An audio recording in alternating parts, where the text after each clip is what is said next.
Un sage a dit un jour, au Congo, un bon voisin est parfois plus proche qu'un parent éloigné. Mais il est aussi souvent le premier à connaître les nouvelles du quartier. Bonsoir chers auditeurs et bienvenue dans votre émission préférée Mboka-na-biso, votre rendez-vous hebdomadaire où nous racontons le Congo avec humour, respect et authenticité. C'est votre serviteur Nkajoy Michael, toujours à votre écoute. Le thème du jour, le Congolais et le voisinage, entre solidarité, curiosité et palabres. Aujourd'hui, nous parlons d'une personne que nous rencontrons presque tous les jours. Celui qui nous salue chaque matin, celui qui peut nous prêter une bassine, un peu de sucre, un marteau ou même garder un enfant quelques minutes. Mais aussi celui qui connaît parfois nos nouvelles avant nous-mêmes. Oui, chers auditeurs, parlons aujourd'hui du voisin. Au Congo, le voisinage est une véritable école de vie. On y apprend la solidarité, le partage, la patience et parfois l'art d'éviter les petites disputes qui naissent d'un robinet laissé ouvert, d'une musique un peu trop forte ou d'un ballon qui finit dans la cour d'à côté. Ce soir, nous allons rire de ces situations, mais aussi rendre hommage à ces voisins qui deviennent souvent une seconde famille. Installez-vous confortablement, Mboka-na-biso commence.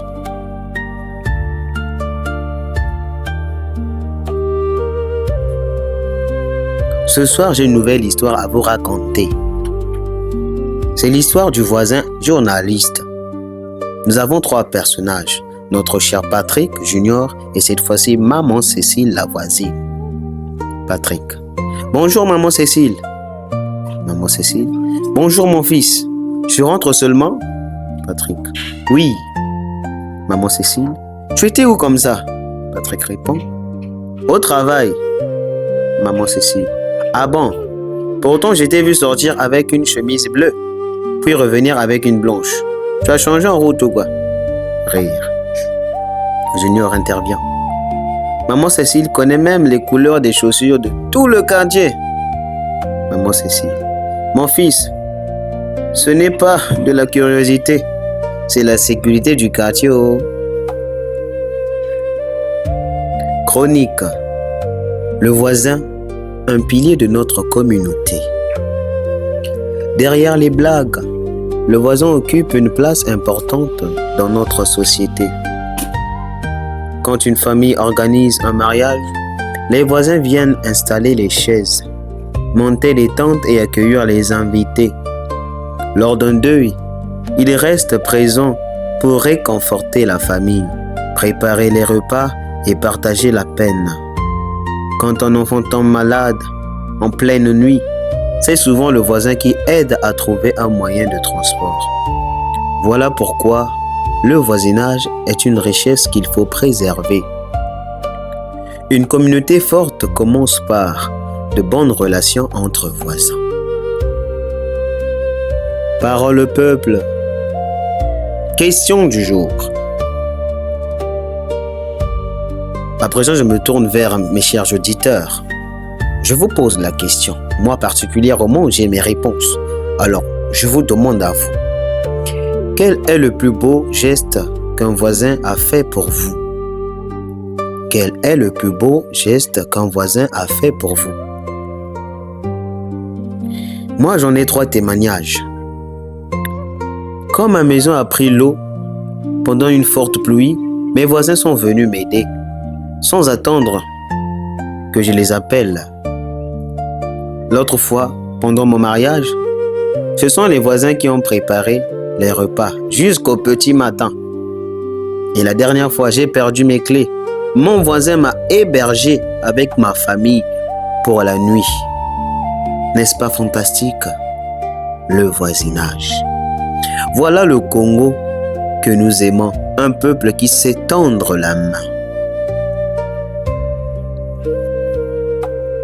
Ah, mais qu'à cela ne tienne. Les voisins avec leurs phrases. Les phrases des voisins. On les connaît tous. Je passais juste dire bonjour, puis il reste 2 heures. Je peux emprunter un peu de sel et le récipient revient 3 semaines plus tard. Baissez un peu la musique là. 5 minutes après, c'est lui qui danse dans la cour. Rire. Moment d'éloquence. La solidarité commence devant notre porte. Une nation ne se construit pas uniquement dans les bureaux ou les grandes institutions. Elle se construit aussi dans les quartiers. Quand un voisin partage son repas, quand une voisine garde un enfant, quand plusieurs familles se réunissent pour soutenir une personne en difficulté. Voilà les gestes qui bâtissent une société. Être un bon voisin, c'est contribuer à faire grandir notre pays. Revenons un peu à ma petite histoire du début. Je poursuis. Après la scène du voisin journaliste, arriva la coupure d'eau. Patrick dit: il n'y a plus aucune goutte d'eau là. Junior répond: chez moi non plus. Et maman Cécile: oh, calmez-vous. J'ai rempli quelques bidons hier. Patrick: ah, vous pensez toujours à tout, hein? Maman Cécile: un bon voisin prévoit pour lui et pense aussi aux autres. Les voisins remplissent chacun un seau. Junior: finalement, ce n'est pas seulement l'eau que nous partageons, c'est aussi la solidarité. Chers auditeurs, vous comprenez par là que pour bâtir un peuple, il faut un bon voisinage, une bonne solidarité. Chers auditeurs, merci d'avoir partagé ce moment avec nous. Aujourd'hui, nous avons ri des petites habitudes du voisinage, mais nous avons surtout rappelé une valeur essentielle, la solidarité. Alors j'en profite pour saluer mes chers auditeurs solidaires, ces familles, ces voisins solidaires. Un bonjour au couple Jordan Yann Ngoma et Vladimir Soreya. Un salam à tonton Amour Kangou, un frère solidaire. Mes salutations à tous les artistes congolais, à tous les travailleurs, à tous ses voisins solidaires. À toi mon frère solidaire, à toi citoyen congolais solidaire. Dans un monde où chacun peut être tenté de vivre pour soi, nos quartiers nous montrent qu'il est encore possible de vivre ensemble, de s'entraider et de bâtir une communauté unie. Alors, mes très chers, prenons soin de nos voisins, car ils sont souvent les premiers à nous tendre la main lorsque nous en avons besoin. Mes remerciements à Laudrin, un ami cher qui pense toujours à me faire part de ses opinions. Merci à Novlin Koba, Ngodia, de toujours soutenir les frères et sœurs. Merci pour votre fidélité à Mokanabiso.